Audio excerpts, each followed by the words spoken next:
A dispute over land ownership turned violent after a woman identified as Jyotsna Debnath was critically injured after being attacked with a spade. The incident has sparked tension in the locality. According to local reports, a heated argument broke out between the victim and an individual named Lakshman Debnath over a patch of land. The verbal altercation quickly escalated when Lakshman, in a fit of rage, allegedly struck Jyotsna with a sharp agricultural hoe. The victim sustained severe deep injuries from the impact and collapsed on the spot. Family members and local residents rushed to the scene upon hearing her cries and immediately transported her to the nearest medical facility. Due to the severity of her injuries, she was subsequently transferred to the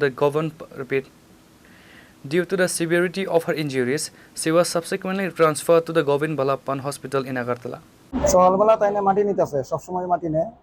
তো তাইনে মানা করা হয়, দাদা মাটি নিয়েন না, রাস্তা করা হয়েছে নতুন, তো সবসময় মাটি নেই। তাইনে যদি মানা করে তাইনে কয় যে আমি নেবই, তুমি কি করবা, তুই কি করবি, ভালো কথা। তো কতদিন যাবত চলে গেল, আজকে আবার হঠাৎ করে সকালবেলা তাইনে আরেকজনের সাথে কি কথা দিয়ে খুঁজা দিয়ে তাইনে কইতেছে, তাইনে রাগ উঠছে। তাইনে আগে গেছে তুমি আমার এখানে বহাবি করো আরেকজনের সাথে আমার কথা দিয়া, আমি তো তোমার লোক কোনো কথা কইছি না, বাস আসছে। তারপরে তা তাইনে এই পুরুষ লোকটা বহাবেদ্য করতেছে খারাপ ভাষা দিয়া। তো খারাপ ভাষা কথা তাইনে একটা ভাষা কইছে, কোয়ার পরে তাইনে কইছে আগাই আয় তোরে দেখমু।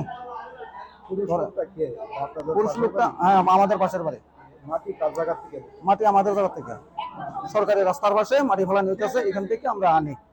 মানে আমার মাটি ফেলাইয়া নতুন বাড়ি করা হয়েছে, মাটি ভেঙ্গা যায় থেকে এই মাটিটা আমি নিয়ে আস্তে আস্তে করে তাই না মানা করা হয়েছে। সরকারি মাটি সরকারি বই। তো কোম্পানির লোক কাছে তোমরা আস্তে আস্তে নেও, জেসিবি টেসিবি লাগাইও না, তোমরা নিজেরা নেও। হ্যাঁ, তো আমরা এটি আনি। তাই না এখন এই আজকে সকালবেলা গালিগালাজ করছে, এরপর যখন কইছে তুই আয় তোরে দেখবো, যাওয়ার পরে কোদাল উঠে মারছে তেনের মাথা। হ্যাঁ, এই মাটিটা যেখান থেকে নিতেছে এখানে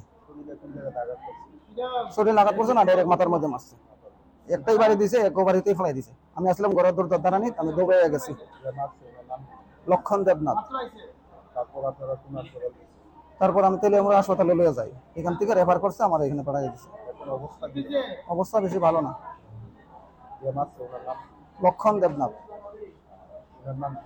জ্যোৎস্না দেবনাথ, 35, মোহরচরা বাজারের আগে জানাইছি। পুলিশ কি কইছে আমি খবর পাইছি না, আমি হসপিটালে আসিলাম। Hospital sources indicate that her condition remains highly critical and she is currently undergoing treatment in the hospital. Bureau Report, Chini Khorang.